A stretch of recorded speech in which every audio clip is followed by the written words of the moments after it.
Vostedes dixeron algunha vez que saben falar o galego e non o saben escribir?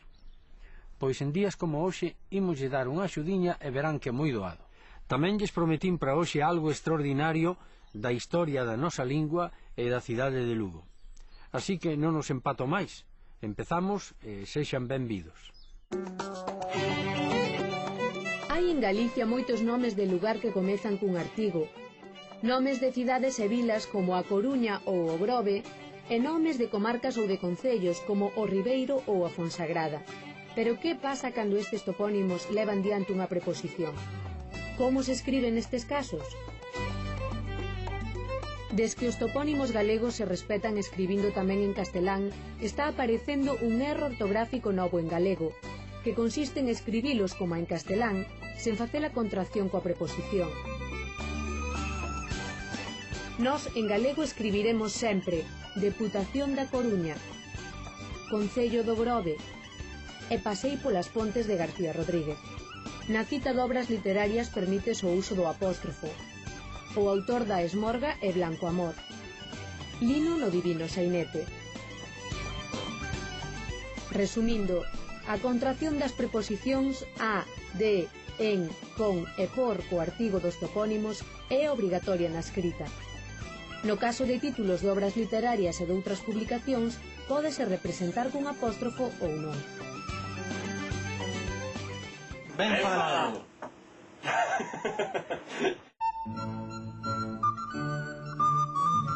A cidade de Lugo, por medio da súa patroa, a Nosa Señora dos Ollos Grandes, figura nunha das cantigas de Santa María de Afonso X o Sabio.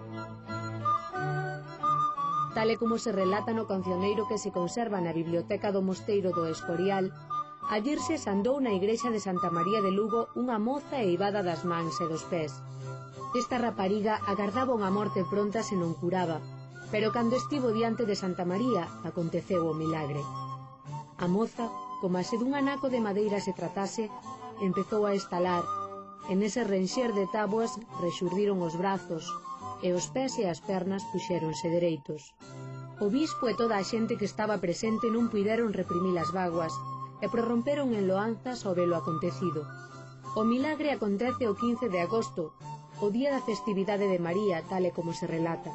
No refrán temos unha breve descripción da Virxe, que aparece tomando a atitude da Virxe do Leite, tema iconográfico moi estendido a partir da Idade Media. As cantigas de Santa María foron redactadas en Toledo, no Reino de Castela, baixo a dirección do rei Afonso X. Todo isto fala do prestixio que no século XIII tiña a lingua de Galicia como lingua poética en toda a Península Ibérica.